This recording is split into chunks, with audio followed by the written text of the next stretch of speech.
I'm Mariamal from the Department of English. Let's see the poem titled as The River by Caroline Ann Bowles. About the poet. Caroline Ann Bowles, born in the year 1786 and died in the year 1854. She was an English poet and the wife of Robert Southey. She was a poet of great merit and produced some of the best work at the threshold of the Victorian era. She wrote various other works, including The Little Lady Bird, Chapter on Churchyard, and The Tales of Factories. Let's begin the first stanza.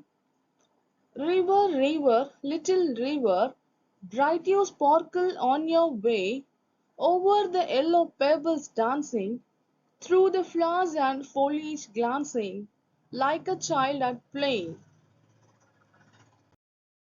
So, in the first stanza, the poetess addresses the river and calls it little.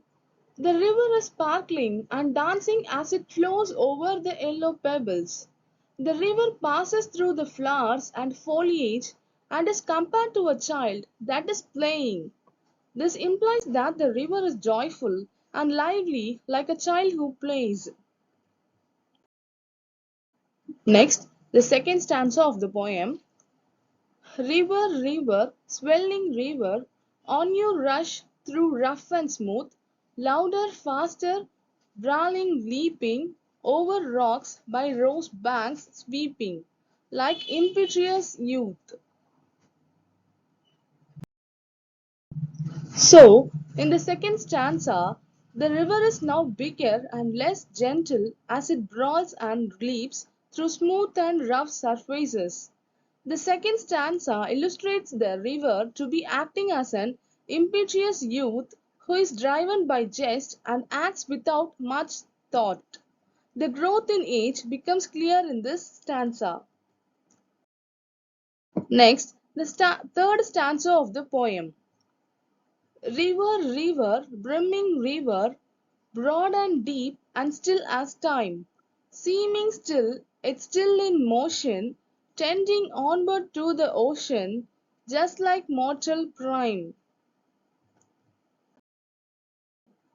So, in the third stanza, the river appears to be brimming, which is a resemblance to a person maturing and someone who has reached their full potential. Seeming still, yet still in motion, implies that, although it may appear still, the river is moving towards the ocean, its destination, just like a person walking in silence to achieve their goal. Next, the fourth stanza of the poem. River, river, headlong river, down you dash into the sea. See that line hath never sounded, see that sail hath never rounded, like eternity. So, the poem concludes with the river dashing into the sea. The last stanza is basically when the river meets the ocean and man enters a stage that has been explored before eternity. This probably means that man has gained immortality and is now in a spiritual space. Thank you.